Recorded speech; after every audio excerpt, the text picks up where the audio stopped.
Do not go to pieces when supersizing your business. Let's talk about 5 things that you absolutely positively don't want to do if you want to maintain some composure and a modicum of respect as you're growing and building and supersizing your business.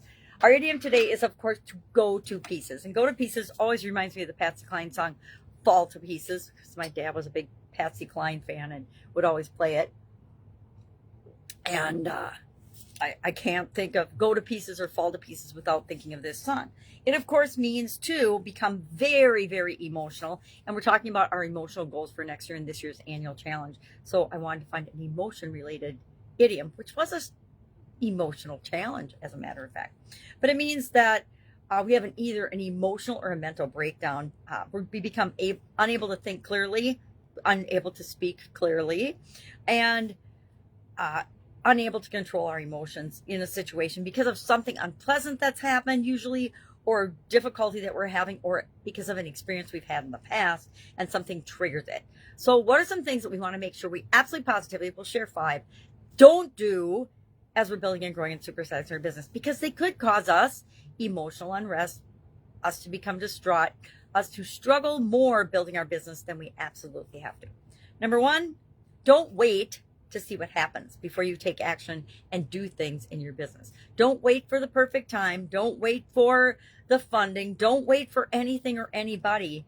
Act on your ideas and your initiatives as quickly as you possibly can. It doesn't mean you'll roll out a huge thing if you don't have the resources that you need, but it does mean you'll start moving toward the thing that you want to do. Number 2, be and get out of your own way.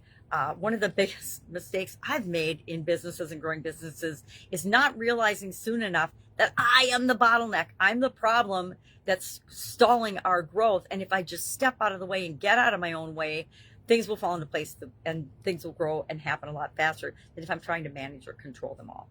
Number 3, don't play the blame game. Don't make excuses. Don't not take responsibility. Don't shirk your responsibilities when it comes to growing and building and supersizing your business. Guess what? If you're building a business, everything is your responsibility as the owner. Whether you believe it should be or not, it absolutely positively is. So every problem, every challenge, every opportunity is up to you to either take advantage of or to alleviate, to make sure that your business can continue to grow. Number 4, don't constantly focus on or feel that you need to be busy. I think busy and hustling mentality is one of the biggest deterrents to people growing and building and supersizing their business, because they don't want to grow because they're afraid that at the next level, they're going to be even busier and more overwhelmed than they are right now. Instead of creating systems and processes and having the right people and resources in place and automations, they think they have to do too much themselves and that the next level of growth will just overwhelm them. And guess what? Sometimes it does. We always go through as we reach each stage in our business, we go through a change and a transformation that requires us to be different than we were for the previous stage of our business's growth. And finally, don't follow the crowd. This is probably my favorite one because I've been accused of marching to the beat of my own drum, and it's always served me very well versus following the crowd. I often say, think for yourself in this one in terms of don't follow the crowd.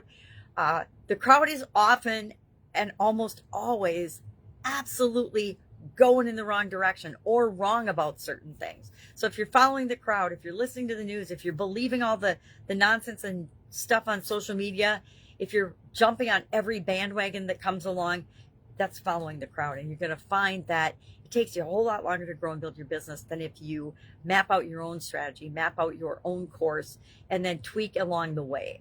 All right. Love to know your experience with this particular idiom, go to pieces.